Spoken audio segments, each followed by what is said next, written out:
Honey burn ക്രിയേഷൻസിലേക്ക് എല്ലാവരെയും ഒരുപാട് സ്നേഹത്തോടെ വീണ്ടും സ്വാഗതം ചെയ്യുന്നു. നമുക്ക് കുറഞ്ഞ ഇൻഗ്രീഡിയൻസിൽ വീട്ടിൽ തന്നെ നല്ല സോഫ്റ്റ് ആൻഡ് ഫ്ലഫി ആയിട്ടുള്ള കപ്പ് കേക്ക്സ് തയ്യാറാക്കാം. അപ്പോൾ എങ്ങനെ ഇത് തയ്യാറാക്കാമെന്ന് നോക്കാം.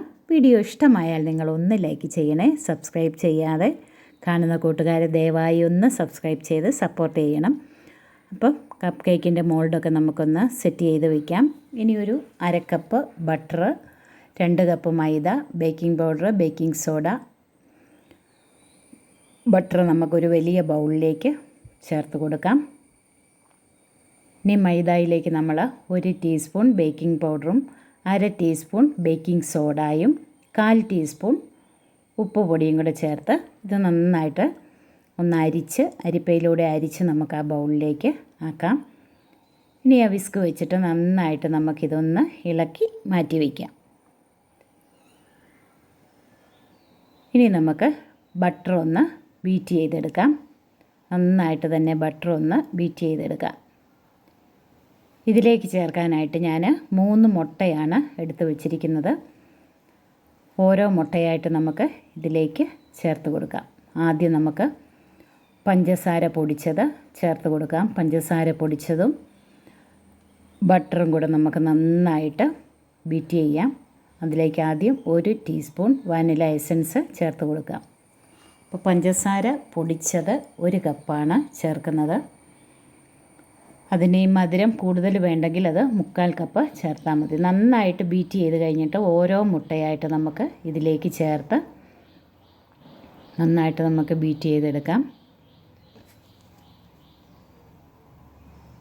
രണ്ടാമത്തെ മുട്ട ചേർക്കുവാണ്. ഓരോ മുട്ട ചേർത്തിട്ട് 1 മിനിറ്റ് വീതം ഒന്ന് അടിച്ചെടുക്കാം. അപ്പം നന്നായിട്ടിത് ബീറ്റായിട്ട് കിട്ടും. ഇപ്പം 3 മുട്ടയും ചേർത്തു.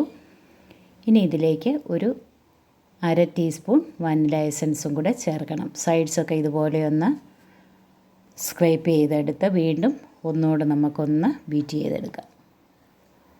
ബാക്കി 1/2 ടീസ്പൂൺ എസൻസും കൂടെ ചേർത്തു. ഒന്നുകൂടെ ഒന്ന് ബീറ്റ് ചെയ്തെടുക്കാം. പഞ്ചസാര പൊടിക്കുമ്പോൾ അതിനകത്ത് 2 ഗ്രാമ്പും കൂടെ ചേർത്ത് പൊടിച്ചാൽ ഒന്നുകൂടെ സ്വാദ് കൂടും. അപ്പോൾ നന്നായിട്ട് ബീറ്റ് ചെയ്തെടുത്തിട്ട് ഒരു 1/4 കപ്പ് സൺഫ്ലവർ ഓയിലും കൂടെ ചേർക്കുന്നുണ്ട്. അത് ചേർത്ത് കഴിഞ്ഞിട്ട് 1/2 മിനിറ്റ് കൂടെ ഒന്ന് ബീറ്റ് ചെയ്തെടുക്കാം. ഇനി നമുക്ക് ഇടഞ്ഞു വെച്ചിരിക്കുന്ന പൊടി കുറേശ്ശെയായിട്ട് നമുക്ക് ഇതിലേക്ക് ചേർത്ത് പതുക്കെ ഒന്ന് മിക്സ് ചെയ്തെടുക്കാം. ഞാൻ ആ ബീറ്ററിൻ്റെ ഒരു ബ്ലേഡാണ് മിക്സ് ചെയ്യാനായിട്ട് എടുത്തിരിക്കുന്നത്. കുറേശ്ശെ ചേർത്ത് നന്നായിട്ടൊന്ന് മിക്സ് ചെയ്തെടുക്കാം. ഇനി 1 കപ്പ് പാലാണ് എടുത്തിരിക്കുന്നത്. അതും 2 തവണയായിട്ട് ചേർത്ത് അതും മിക്സ് ചെയ്തെടുക്കുക. ഇതിൻ്റെ കൂടെ ബാക്കി പൊടിയും കൂടെ നമുക്ക് ചേർത്ത് കൊടുക്കാം. മിക്സ് ചെയ്തിട്ട് ബാക്കി പാലിരിക്കുന്നതും കുറേശ്ശെ ചേർത്ത് മുഴുവനായിട്ട് തന്നെ ഇത് മിക്സ് ചെയ്തെടുക്കാം. ഒരുവിധം തിക്കായിട്ടുള്ളൊരു ബാറ്ററാണ്. അപ്പോൾ പൊടികൾ മുഴുവനായിട്ട് ചേർത്തിട്ടുണ്ട്. മെല്ലെ ഇത് ഫോൾഡ് ചെയ്തെടുക്കാം. നിങ്ങൾക്ക് വിസ്കോ അല്ലെങ്കിൽ സ്പാച്ചിലായോ എടുക്കാം. ഇനി ഓവനൊന്ന് പ്രീഹീറ്റ് ചെയ്തിടണം. 180 ഡിഗ്രി സെൻറ്റിഗ്രേഡിൽ 10 മിനിറ്റ് പ്രീഹീറ്റ് ചെയ്ത് ഓവനിൽ 20 മുതൽ 25 മിനിറ്റാണ് അത് ബേക്ക് ചെയ്തെടുക്കേണ്ടത്. അപ്പം മോൾഡിൻ്റെ ഒരു 1/4 ഭാഗം മാത്രം വരെ ഒഴിച്ചു കൊടുത്തേച്ചാൽ മതി. എന്നിട്ട് ചെറുതായിട്ടൊന്ന് ടാപ്പ് ചെയ്ത് കൊടുക്കുക. മുകളിൽ കിസ്മിസോ നട്ട്സോ എന്താണോ നിങ്ങൾക്ക് ഇഷ്ടമുള്ളത് അത് നമുക്ക് കുറേശ്ശെ ഇട്ട് കൊടുക്കാം.